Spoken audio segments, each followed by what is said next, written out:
안녕하세요. 최다은 변호사입니다. 정정보도와 반론보도 궁금하실 것 같아서 한번 얘기를 해보려고 합니다.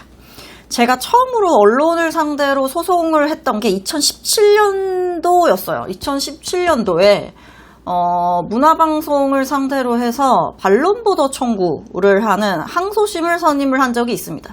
1심에서 받아들여지지 않았는데 시민분들께서 이거 우리 마을의 명예를 좀 훼손한 거 아니니? 이거는 좀 잘못됐는데?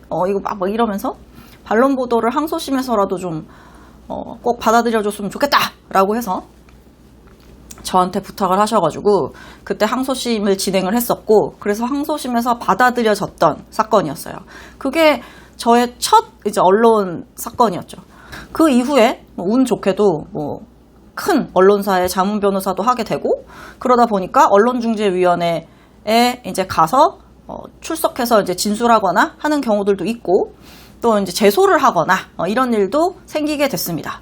그래서 시민을 대리해서 한 거는 2017년도가 한 번이었고, 그 이후에는 계속 언론사 측을 대리해서 사건을 진행하는 경우가 많았던 것 같아요. 최근에 정정보도 사건 항소심에서 전부 승소한 케이스가 있었는데요. 그거에 대해서 한번 얘기를 할 겸, 자랑을 할 겸 정정보도와 반론보도의 차이에 대해서도 한번 얘기를 해보도록 하겠습니다. 제가 최근에 담당을 했던 사건은 항소심에서 담당을 했었는데요. 1심에서는 다른 변호사님이 진행을 했었습니다. 그런데 정정보도가 받아들여졌었고 손해배상으로 700만 원이 받아들여졌던 사건이었어요. 자, 그러다 보니까 항소심에서는 어떻게든 좀 최선을 다해서 싸워줄 변호사를 선임할 필요가 있었지. 그래가지고 해당 기자가 저한테 부탁을 해서 제가 이제 투입이 됐던 그런 사건이었습니다. 정정보도라는 게 결국은 굉장히 기자로서는 명예에 타격을 입을 수밖에 없고, 굉장히 기자로서의 자존심이 뭉개지는 일이에요. 왜냐하면 정정보도라는 게 허위의 사실을 보도를 했다는 것을 전제로 하고 있거든요. 한번 살펴보겠습니다. 언론중재 및 피해구제 등에 관한 법률, 언론중재법이라고 하는데요. 여기에 나와 있어요. 14조, 정정보도 청구의 요건. 사실적 주장에 관한 언론보도 등이 진실하지 아니함으로 인하여 피해를 입은 자는 안날로부터 3개월 이내에 청구할 수 있다. 이런 거예요. 그러니까 정정보도와 반론보도는 완전 다른 개념입니다. 정정보도는 그 사실이 틀린 사실이에요. 자, 그런 일이 없어. 잘못된 사실인 경우, 허위의 사실인 경우에 하는 거고, 반론 보도는 뭐냐면, 그쪽 말만 왜 담냐, 이거예요. 나의 반론권을 침해했다. 그러니까 내 얘기도 실어줬었어야지, 라는 거예요. 그러니까 예를 들자면, 그런 거지. 내가 어떤 사람을 고소했어. 그러면, 고소한 사람이, 저 사람은 되게 나쁜 사람이에요, 라고 얘기할 거 아니에요. 자, 그런데, 고소하는 단계에서는 저 사람이 진짜로 그 범죄를 저질렀는지 아닌지를 확인해 봐야 될 필요가 있잖아요. 그쵸? 잘 생각해 보세요. 판결이 선고가 됐어. 유죄, 징역 몇 년 나왔습니다. 라는 기사에 대해서는 그 피고인이 뭐라고 하더라라는 얘기를 굳이 담지 않아도 명확한 사실이 전달이 되는 거니까 그걸로 끝인데, 그게 아니라 만약에 고소장을 냈어요. 그러면 그 고소가 혐의 없음으로 끝날 수도 있는 거고, 아니면 유죄가 될 수도 있는 거니까 이거는 반대쪽 얘기도 들어봐야 될 거 아니에요. 그러니까 일방적인 어떤 내용만 보도하는 건 좋은 기사가 아니란 말이죠. 그래서 고소를 당한 측에 확인을 해봐야 됩니다. 이런 식으로 고소가 들어갔다라고 하던데 이거에 대해서 혹시 하실 말씀 없느냐라는 식으로 물어보겠지. 그러면은 얘기하죠. 억울합니다. 이거 저 사람이 나 무고하는 거예요. 라고 얘기를 할 수 있는 거잖아요. 그걸 반론권이라고 하는데, 그게 침해가 됐다. 내 얘기도 실어줬었어야지. 왜 내가 무슨 범죄자인 것처럼 내가 고소당한 거가 나와 있어? 나 그거에 대해서 굉장히 억울해하고 있고, 이거에 대해서는 법적으로 내가 명명백백하게 내가 변호사 선임해서 다투겠다는 내용도 실어주세요. 라고 할 수 있는 거겠죠. 그러니까 그런 취재가 돼 있냐 안 되느냐의 문제일 뿐이에요. 사실이냐 아니냐가 문제가 아니라. 자, 반론 보도는 뭐야? 내 반론권, 내 얘기도 실어줘. 이건 거고, 정정 보도는 고쳐, 이거예요. 그거 잘못된 거니까 고치라는 내용입니다. 그러니까 기자가, 언론사 기자라는 게 허위의 사실로 막 보도를 했다? 그거는 너무너무 자존심 상하고 타격을 입을 수밖에 없는 일이겠죠. 내가 열심히 취재를 해서 기사를 적었는데 그게 허위의 사실이래. 그것만큼 기자로서 기운 빠지는 게 어디 있겠어요. 그쵸? 자, 제가 항소심에서 이제 뒤집은 그 사건은 내용이 뭐냐면, 의사였어요. 이제 원고 측은 의사였고, 그러니까 병원에 대한 기사를 썼는데, 이 병원에 대해서 이제 허위의 사실을 적시해서 병원의 명예를 실추시켰다는 거지. 그렇게 원고가 이제 주장을 했고, 피고 측에서는 아닌데요? 그거 허위 사실 아닌데요? 그거는 이 기사를 잘못 읽으신 건데요? 라는 식으로 이제 주장을 하는 거였어요. 근데 이제 1심에서는 이 언론사 측의 주장이 받아들여지지 않고 원고 측 주장만 받아들여져서, 맞아. 이거는 사실이 아니네. 이건 허위의 사실을 적시한 거 맞아. 라고 1심 법원이 받고, 그래서 정정 보도를 해! 라고 얘기를 하면서 플러스 너 이렇게 허위의 기사를 써가지고 피해자가 피해를 입었잖아.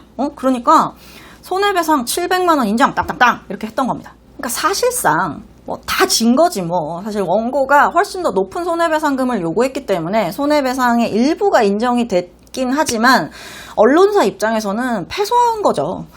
그런 상황이었고, 그래서 이제 항소심에서 제가 들어가서 열심히 싸워서 처음에는 재판부에서 반론 보도 정도만 수용하는 건 어떻겠어? 라고 얘기를 했었는데, 반론 보도만 인정이 되는 건 거의 언론사 입장에서는 승소랑 다름없어요. 그러니까 정정 보도가 인정됐던 건이니까.